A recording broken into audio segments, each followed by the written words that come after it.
বিশ্ব সাহিত্যের অন্যতম সেরা নাট্যকার ও গল্পকার অ্যান্টন চেকভ তার গান থিওরিতে বলেছেন, If, in the first act you have hung a pistol on the wall, then in the following one it should be fired. Otherwise, don't put it there. অর্থাৎ আপনি যদি কোনো গল্পে কোনো বন্দুকের কথা উল্লেখ করেন তাহলে সেই গল্পের কোথাও না কোথাও সেই বন্দুকের ব্যবহারও দেখানো উচিত। তা না হলে শুধু শুধু ওই বন্দুকের কথা বলারও কোনো দরকার নেই। আজ আমরা যে সিনেমাটার গল্প বলবো তা অ্যান্টন চেকভের গান থিওরিকে ফলো করে নির্মাণ করা হয়েছে। সিনেমার নাম ভালভি। 2023 সালে মুক্তি পাওয়া মারাঠি ভাষায় নির্মিত এই সিনেমার পরিচালক পরেশ মোকাশি সিনেমাটা রিলিজের আগে বলেছিলেন এটা একটা থ্রিলকম সিনেমা, মানে থ্রিলার ও কমেডির সমন্বয়ে একটা প্যারালাল জার্নি ভালভি। মাত্র 1 ঘন্টা 40 মিনিট রান টাইমের এই সিনেমাটা দেখার পর আমার তো পুরো আমি শিওর আপনাদেরও একই অবস্থা হবে। ভালভি মানে উই পোকা। তবে এই সিনেমার নাম ভালভি কেন তা জানতে বা বুঝতে হলে সিনেমাটা শেষ পর্যন্ত দেখতে হবে। তাই আর কথা না বাড়িয়ে চলুন আপনাদের আজ ভালভি মানে উই পোকার গল্প শোনাই।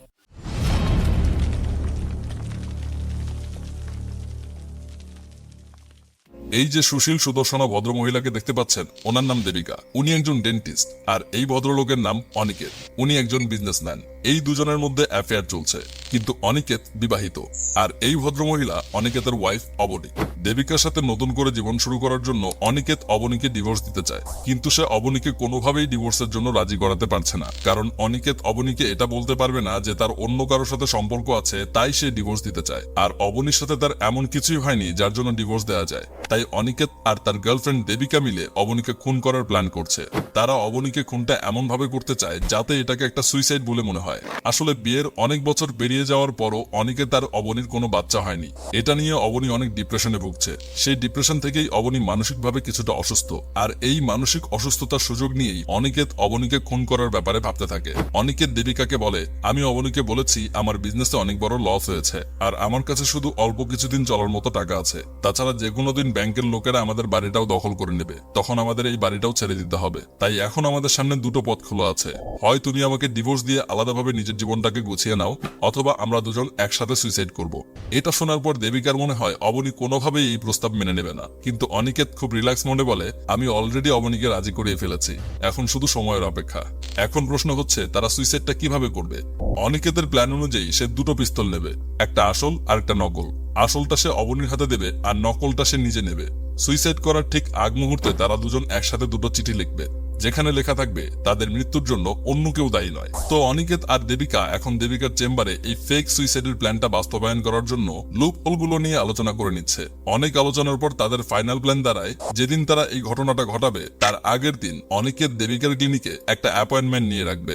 ঘটনার দিন সকালে অনিকেত অবনীকে বলবে যে সে তার অফিসের কাজ গুছিয়ে খুব তাড়াতাড়ি চলে আসবে, তারপর তারা একসাথে সুইসাইড করবে। এরপর অনিকেত তার ড্রাইভারকে নিয়ে অফিসে চলে যাবে। অফিসে যাওয়ার পথে অনিকেত থানায় একটা মিসিং কমপ্লেন করে যাবে, যেখানে অনিকেত উল্লেখ করবে যে সে তার লাইসেন্স করা পিস্তলটা খুঁজে পাচ্ছে না। দুপুরবেলা অনিকেতের অ্যাপয়েন্টমেন্ট অনুযায়ী দেবিকার ক্লিনিক থেকে ফোন আসবে। ফোন পেয়ে অনিকেত ক্লিনিকে আসবে। ক্লিনিকে আসার পর অনিকেত ফুড ডেলিভারি ম্যানের ড্রেস পরে পেছনের দরজা দিয়ে বেরিয়ে যাবে। তারপর সে বাসায় গিয়ে অবনীর সাথে অনেক ইমোশনাল কথাবার্তা বলে প্ল্যান অনুযায়ী দুজন একসাথে দুটো চিঠি লিখবে। তারপর অবনীকে আসল পিস্তল দিয়ে নিজে নকল পিস্তল নিয়ে সুইসাইডের নাটক করবে। আর অবনী যখন সত্যি সত্যি মারা যাবে, অনিকেত তখন সেখান থেকে বেরিয়ে এসে আবার দেবিকার চেম্বারে পেছনের দরজা দিয়ে ঢুকবে। তারপর কাপড় চোপড় পাল্টে নিয়ে সেখান থেকে বেরিয়ে নিজের অফিসে চলে যাবে। যার ফলে অবনীর মৃত্যুটা সত্যি সত্যি সুইসাইড মনে হবে। আর পোস্টমর্টেম রিপোর্টে সুইসাইডের সময় যখন জানা যাবে, তখন ইনভেস্টিগেট করলে এটা প্রমাণিত হবে যে অবনীর মৃত্যুর সময় অনিকেত দেবিকার চেম্বারে ছিল।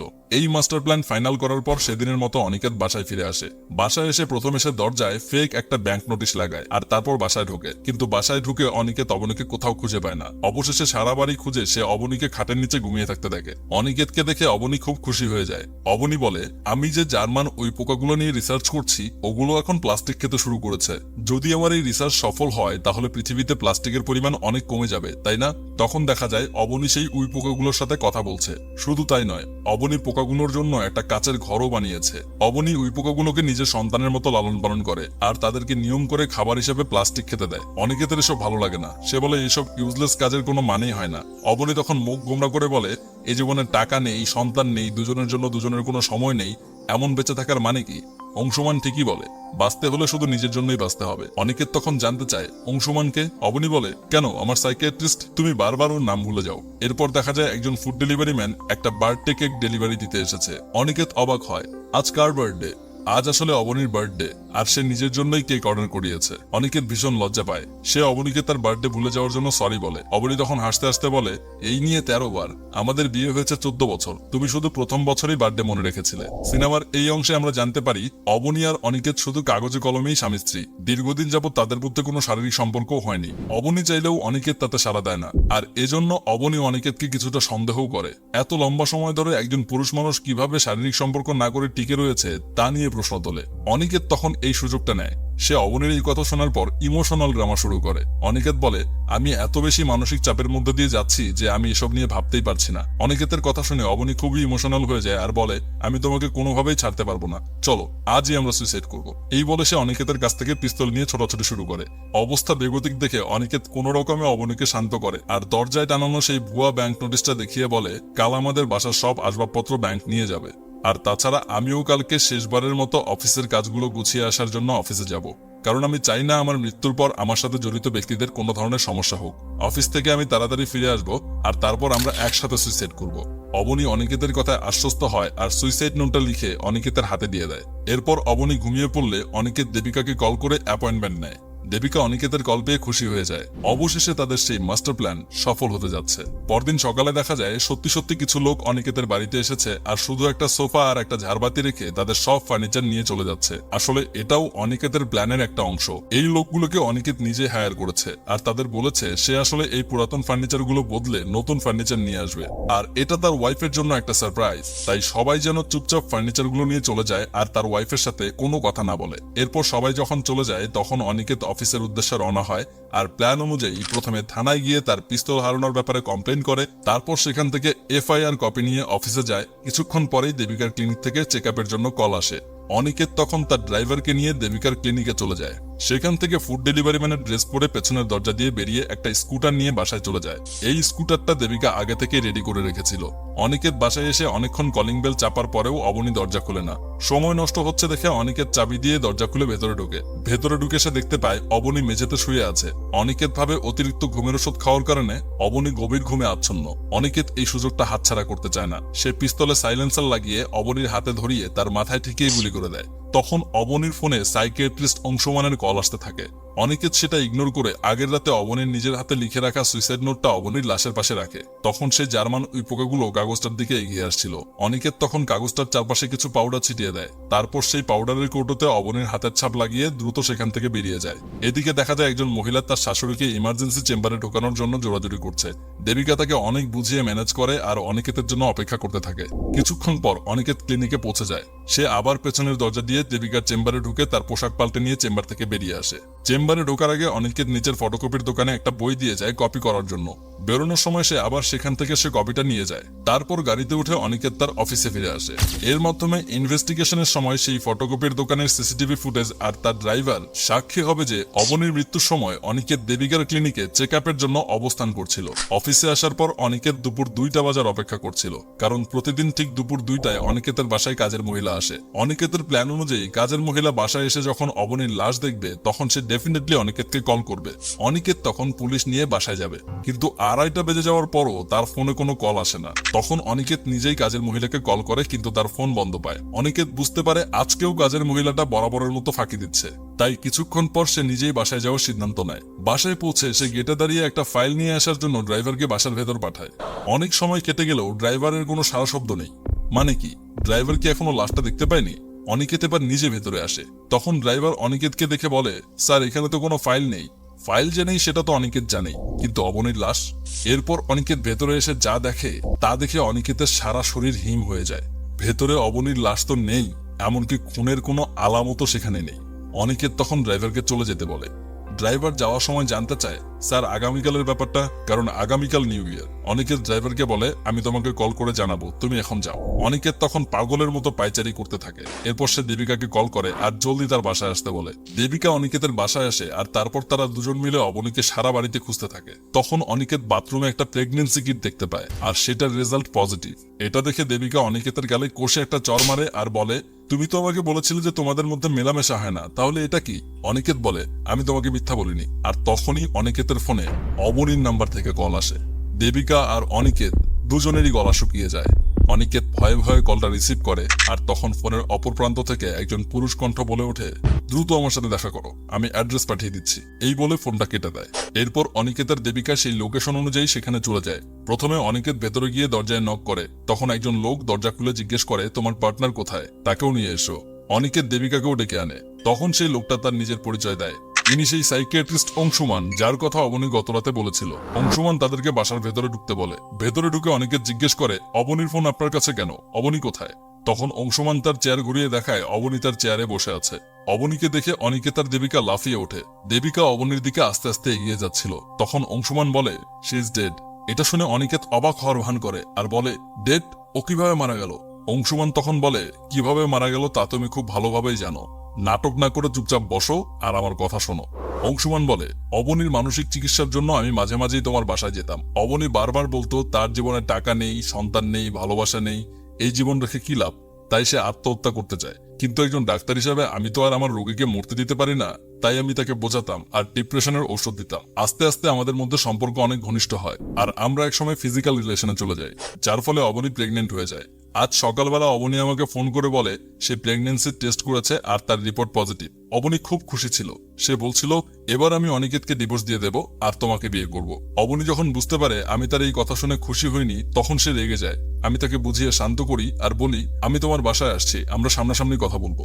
এরপর আমি অবনীকে খুন করার একটা প্ল্যান বানাই। আমি দুপুরের আগে যখন অবনীর কাছে আসি তখন তাকে ঔষধের ওভারডোজ দিয়ে দিই, যার ফলে অবনী মারা যায়। এতে সবাই ভাবতো যে ডিপ্রেশনের কারণে অবনী ওভারডোজ ওষুধ খেয়ে মারা গেছে। তখন এটা সুইসাইড বা মার্ডার না, বরং অপমৃত্যু হিসাবে প্রমাণিত হতো। অবনী মারা যাওয়ার পর আমি টয়লেটে যাই আর তখনই তুমি সেখানে এসে সব প্ল্যান ভন্ডুল করে দিলে। আমি তখন আড়াল থেকে দেখি তুমি তোমার ওয়াইফকে গুলি করছো। এরপর তুমি যখন ওখান থেকে চলে গেলে তখন আমি অবনীর লাশ নিয়ে আমার বাসায় চলে আসি, কারণ আমরা ছাড়া অন্য কেউ যদি অবনীর লাশ দেখে পুলিশে খবর দেয় তখন আমরা সবাই ফেসে যাব। একজন মানুষ তো সুইসাইড দুবার করতে পারে না। তাই এখন আমাদের অবনীর লাশটা কোথাও গুম করতে হবে, যাতে করে আমাদের ওপর কোনো ধরনের অ্যালিগেশন না আসে। সবকিছু শোনার পর অনিকেত আর দেবিকা প্রথমে কিছুটা টালবাহানা করলেও শেষমেশ এটাই সিদ্ধান্ত হয় আজ রাতের মধ্যেই তারা অবনীর লাশ গুম করে ফেলবে। কিন্তু এখানে সবচেয়ে বড় সমস্যা যেটা, তা হলো আজ 31st নাইট। আজ রাতে শহরে অনেক পুলিশ চেকপোস্ট বসবে। তখন তারা প্ল্যান করে অবনীর লাশ তারা গাড়ির ব্যাকডালায় না রেখে ব্যাকসিটে এমন ভাবে বসিয়ে রাখবে যাতে মনে হয় যে অবনী ঘুমিয়ে আছে, আর রাস্তায় পুলিশ চেকপোস্টে তারা বলবে অবনী অসুস্থ, তাই তাকে হাসপাতালে নিয়ে যাচ্ছে। প্ল্যান অনুযায়ী রাতের বেলা তারা বের হয় আর যে ভয়টা তারা পেয়েছিল তাই ঘটে। রাস্তায় একটা পুলিশ চেকপোস্টে তাদেরকে থামানো হয়, তবে পুলিশ শুধু অনিকেতের অ্যালকোহল টেস্ট করে তাদেরকে ছেড়ে দেয়। এরপর দেবিকা পেছন থেকে বলে ওঠে, গাড়ি আমি চালাবো। ড্রাইভিং সিটে এখন দেবিকা। তারা একটা সুইটেবল জায়গা খুঁজছিল যেখানে অবনীর লাশটা তারা পুঁতে রাখবে। ঘুরতে ঘুরতে তারা একটা সুনসান জায়গা খুঁজে পায়। তখন তারা সেখানে লাশ গুম করার জন্য গর্ত খুঁড়তে শুরু করে। কিন্তু এখানে কিছু ইয়াং ছেলেমেয়ে চলে আসে যারা আজ রাতে 31st নাইট উপলক্ষে এখানে ক্যাম্পেইন করবে। তাই বাধ্য হয়ে তারা আবার নতুন জায়গা খুঁজতে শুরু করে। কিছু দূর যাওয়ার পর একজন পুলিশ অফিসার হাত নাড়িয়ে তাদের গাড়ি থামায়। সবাই তখন ভয়ে চুপসে যায়। কিন্তু মজার ব্যাপার হলো সেই পুলিশ অফিসার তাদেরকে একজন মহিলাকে লিফট দিতে বলে, কারণ ওই মহিলাটা এখানে একটা ছোট্ট অ্যাক্সিডেন্ট করেছে। তাই পুলিশ সাহায্যের জন্য তাকে সামনের কোনো হাসপাতালে নামিয়ে দিতে বলে। প্রথমে তারা তালবাহানা করলেও পুলিশের কাছে তো আর তালবাহানা চলে না, তাই শেষমেশ মহিলাটাকে তাদের গাড়িতে তুলে নিতে হয়। এই মহিলাটা হচ্ছে সেই মহিলা যে আজ দুপুরবেলা তার শাশুড়িকে দেবিকার ক্লিনিকে নিয়ে গিয়েছিল। যেহেতু দেবিকাকে সে চেনে তাই সে দেবিকার সাথে গল্প জুড়ে দেয়। তাছাড়া মহিলাটা এমনিতেও একটু বাচাল প্রকৃতির, সে একা একা কথা বলেই যাচ্ছে। পেছনে তাকিয়ে অবনীকে ওভাবে ঘুমিয়ে থাকতে দেখে সেই মহিলা বলে, এত শব্দের মধ্যে উনি ঘুমাচ্ছে কিভাবে, ওনাকে ডাকুন না, ওনার সাথে গল্প করি। অনিকেত কোন রকম তাকে সামলে নেয়, কিন্তু হঠাৎ রাস্তার পাশ থেকে একটা বাইক মেইন রোডে উঠে আসলে দেবিকা হার্ট ব্রেক করে আর তখন অবনীর লাশ দেবিকার সিটের ওপর এসে পড়ে।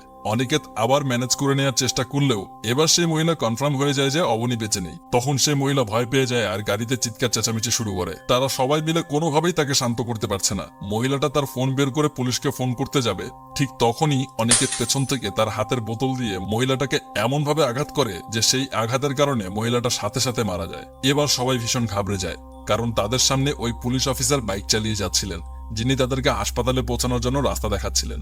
তাই এখন ধীরে ধীরে গাড়ি চালিয়ে যাওয়া ছাড়া আর কোনো অপশন ছিল না, কারণ তারা যদি এখন অন্য রাস্তায় গাড়ি ঢুকায় তাহলে পুরোপুরি ফেসে যাবে। বাধ্য হয়ে দেবিকা আস্তে আস্তে গাড়ি চালিয়ে যাচ্ছে। তখন সেই পুলিশ অফিসার ইউটার্ন নিয়ে আবার পেছনে ফিরে আসে।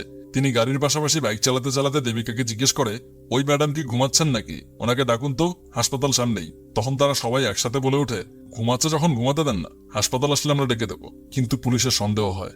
পুলিশ দেবিকাকে গাড়ি থামাতে বলেন। এখন গাড়ি না থামিয়ে তো আর কোনো উপায়ও নেই, তাই তারা বাধ্য হয়ে গাড়ি থামায়। পুলিশ অফিসার তখন ওই মহিলার কাছে এসে তাকে ডাকতে থাকেন, কিন্তু মহিলার কোনো সাড়া শব্দ পাওয়া যায় না।